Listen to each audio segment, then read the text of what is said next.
Hello, hello, hello, everybody. We are here and it is morphin time.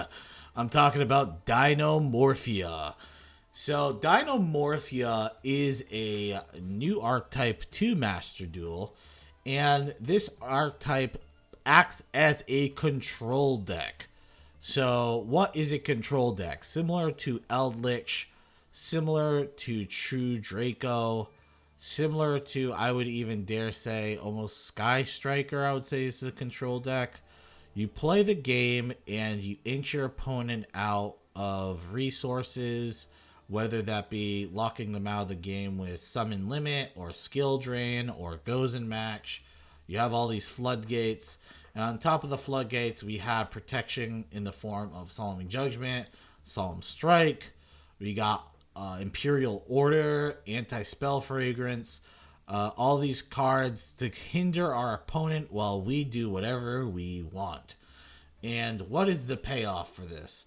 Well, the payoff comes in an archetype that allows you to recycle cards over and over and over in the form of Dinomorphia Therizia, and our main boss monster, which is Dinomorphia Kent Regina. And you see that's a fat 4,000 attack points.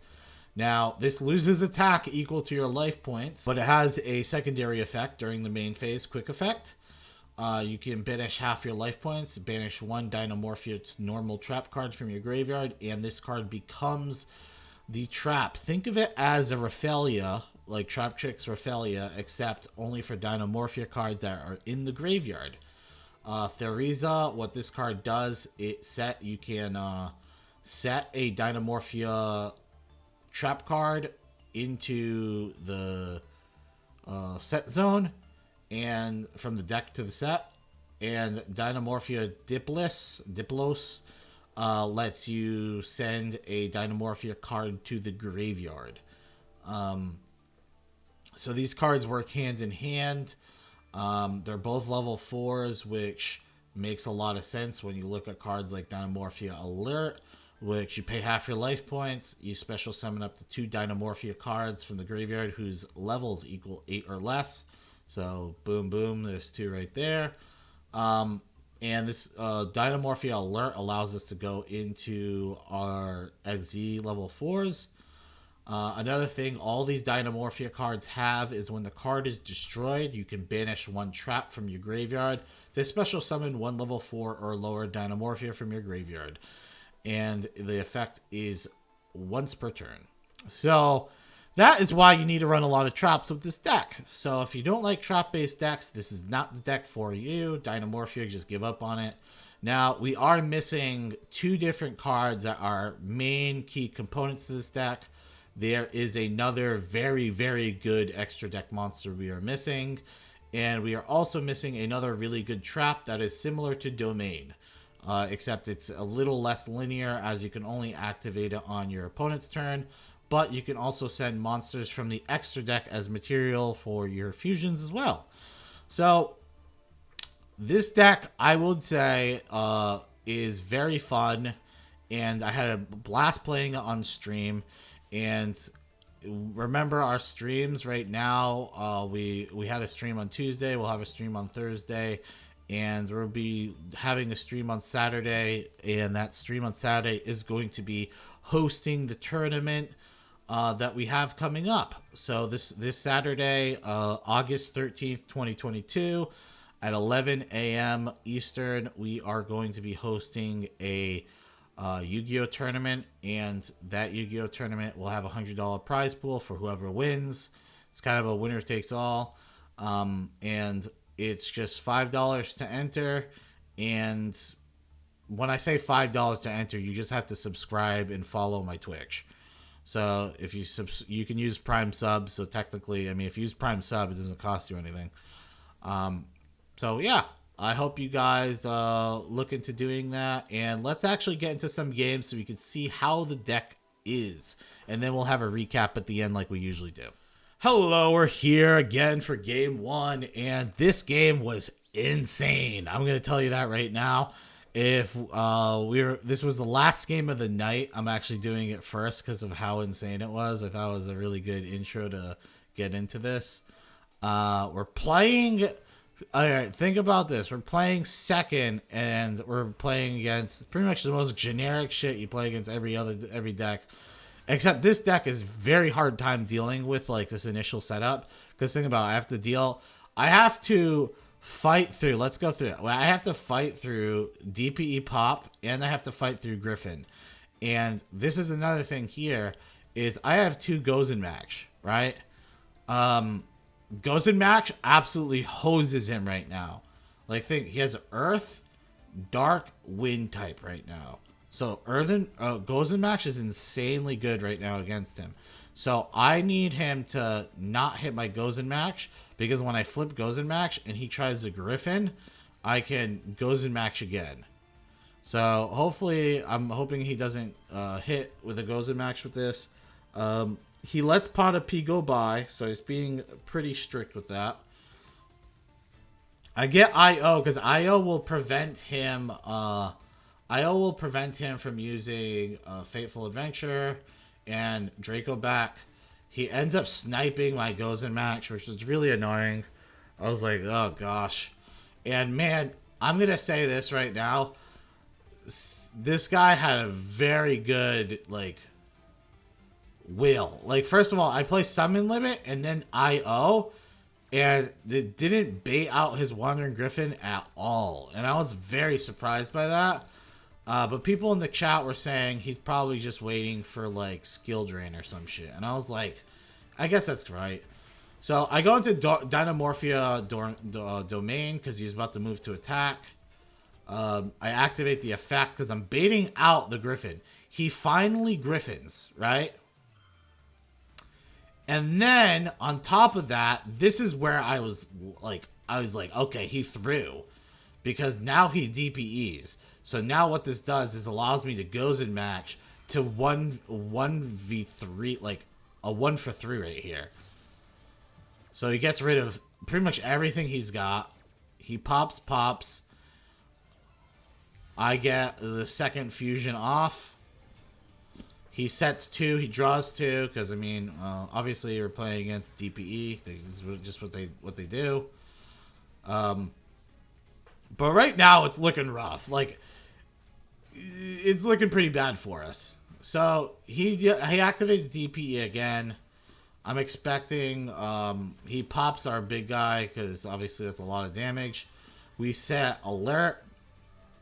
Remember, alert, you don't always have to grab these guys. You can also grab the fusion. Kind of annoying that he's gonna get to draw. But the thing is, we don't special summon that many cards with this deck, so it's not the end of the world. It was going to be a nice opportunity to go into our Evozar Dolka. That's kind of what we wanted to go into, so we could stop these DPEs.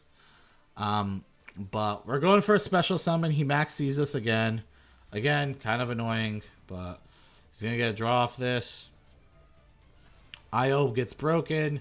He's going to activate DPE. I activate my card. Pretty much I'm going to pop his monster. And he's going to go for a pop of his own on my summon limit. So this was like a little concerning. So like if he's going to pop my summon limit, that means he drew something where he's able to pop off, right?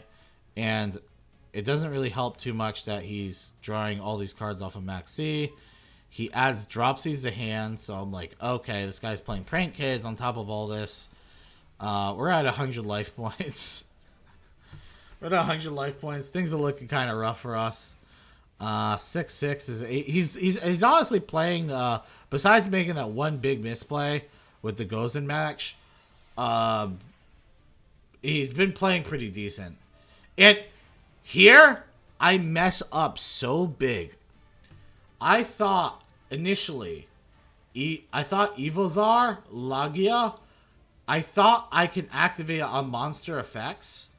But I didn't realize it's when a monster is normal or special summoned. I thought it was just effects, like monster effects. So ideally, what I would have wanted to go into was Evozar Dolka. So he ends up imperming, but he imperms my card here. I actually don't even negate it because in my mind I'm like, oh, I'm saving the negate for DPE like an idiot. So I felt like an idiot. I messed up bigly. So we both had a misplay in this as well. But we end up setting our Brute. Our opponent plays DPE. We got 50 life points left. We're kind of living on a prayer. He activates DPE. I activate. So this is a decision I had to make. Because I activated this card and just did whatever I wanted to do. And he activated DPE and he popped my Brute in the back row. I would have been in deep shit. Because I wouldn't have anything to like destroy. Like, I needed to keep popping off with this. So it was actually very, I took a bit to like think of like, okay, I have to pop Brute because I need to just chip away at this guy's board while I recycle all my cards. So he's recycling. I mean, he has Fusion Destiny as an easy free card to get. So we're going to get card advantage with Theriza. It's going to get a card from our deck. Diplos' effect's going to activate. It's going to allow me to special summon another card from the graveyard. And then I can set a domain. So we can go into our last fusion. And boom. We get Ash. And this Ash was actually detrimental. Our opponent messed up big. So this is the second mess up they did. They played Ash. And then they went into Roxy's. So they stopped Diplos. And then they went into Rock. I'm at 13 life points. Anything kills me, pretty much, because I summoned this in attack like an idiot. So he ashes, and not realizing Roxy's, you need a card in hand to activate the effect, because you have to banish one card from hand so you can special summon. So he messes up here bigly. He destroys our monster, and 6/6 is getting owned right now. He just messed up. He messed up. That's kind of what this game comes down to. You mess up one too many times, you just lose. Now I'm comboing off. I'm down to a total of 7 life points. We go into our Big Boss Lady. Big Boss Lady is going to use our pop. He's going to activate DPE. We're going to activate Dolka to negate DPE.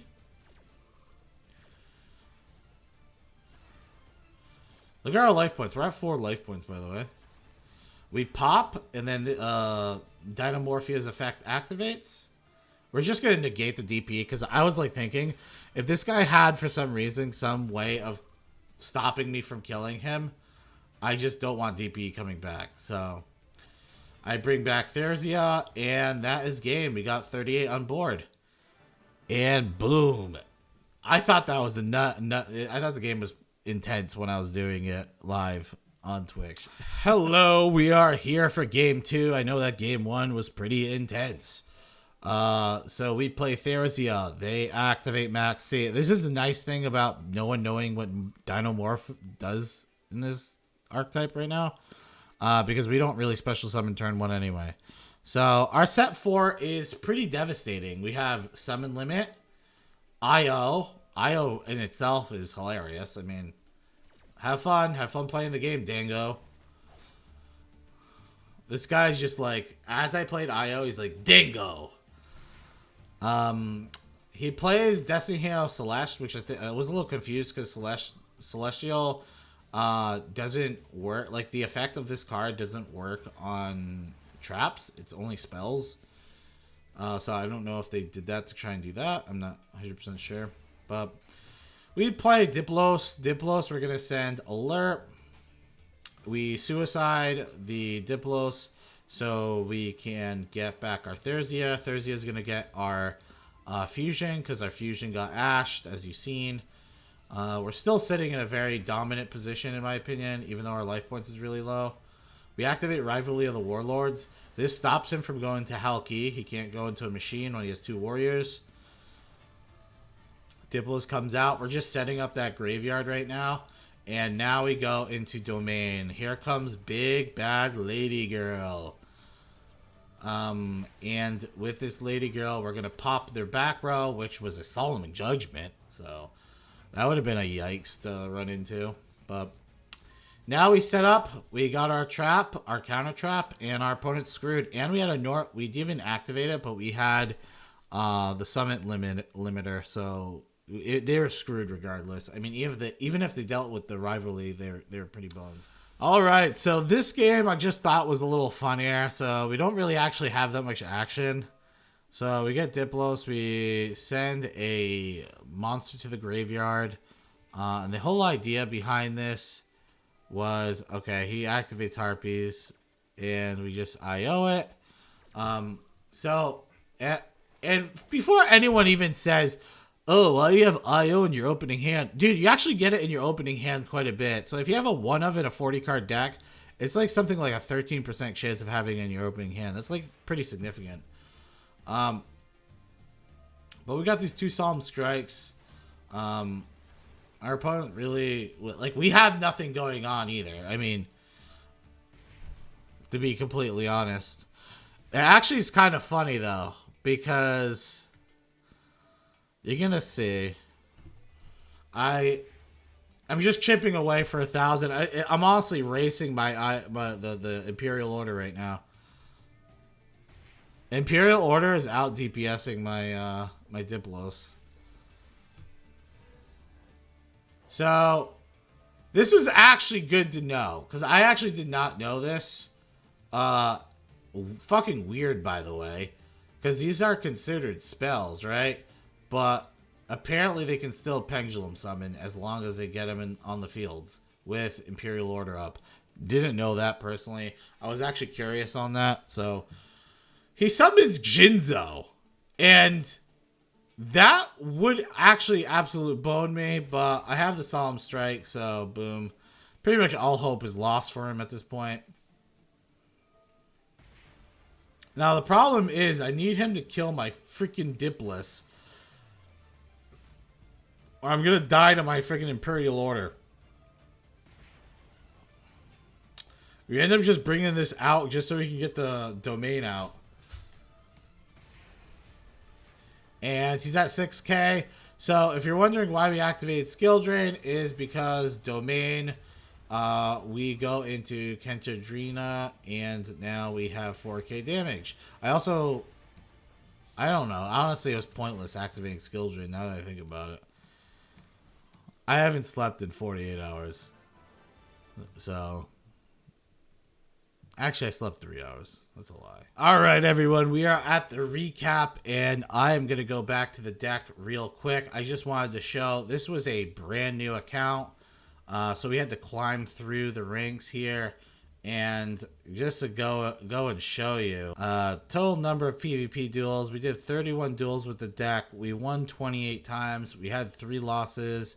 We ended up at gold 2. We climbed very quickly with the deck. It's easier to show these statistics like this when I'm doing off of a brand new account. Obviously, it's really hard to do this off of, I guess, an older account. But let's get into the actual deck. So, what do we think about Dinomorphia? So, I actually think Dinomorphia is a pretty strong archetype. I think it's very good right now.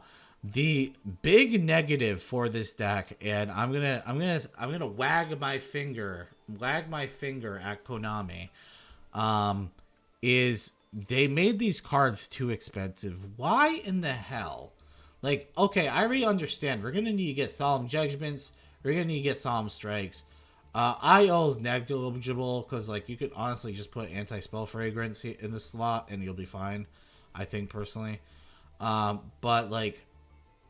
Okay, but like, let's look at the actual archetype. Like, how many ultra rares are in this archetype? So Dinomorphia Theriza is one of the main starters for the deck. That's 3 ultra rares. You got 3 ultra rares for domain, right? And these are all necessary. Like, you have to have these cards. So like 3, 6, 9, and then another 4 here. Because I actually think this is necessary as well. you could get away with running 2, like one and one, and just because mainly there's cards in the extra deck that you just throw away for pot of P, but I think 2 and 2 is fine for now. But think about that. Just if you have a bunch of other decks that you're playing, like this is what the problem I have with heroes. Like heroes, you can only use mainly most of those cards in heroes.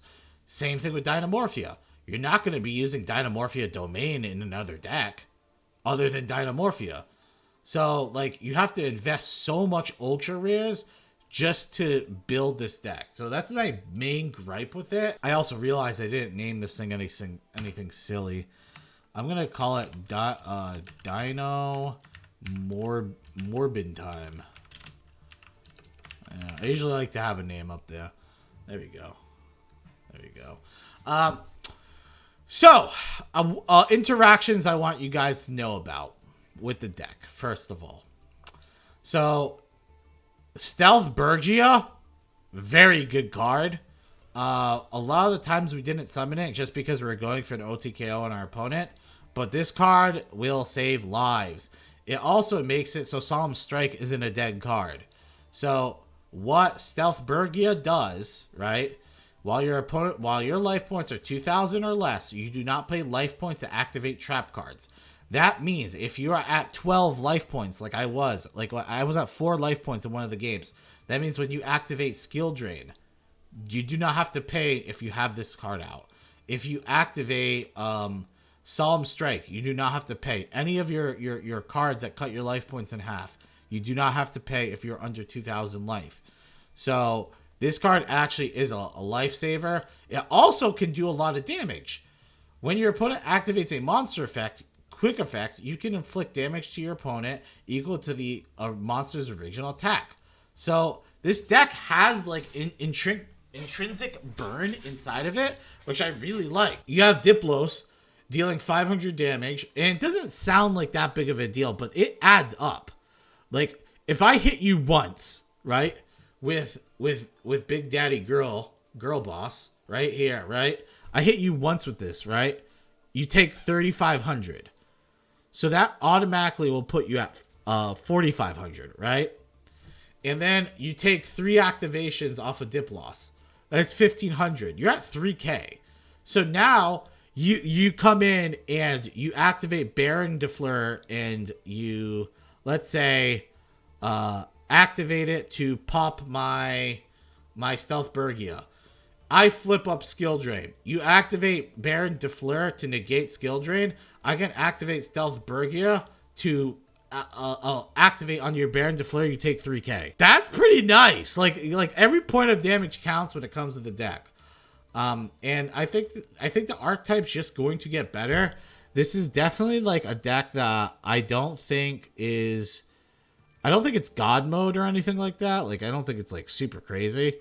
I think if I was putting on the scale, like the rating scale, because I have to put in my mind, this is a new account, and a lot of these games were against gold players.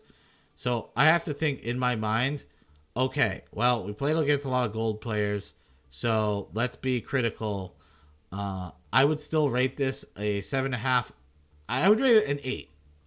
I'm going to rate it an 8, and I'm going to tell you why. I think back row decks are really annoying, and nobody likes playing against them.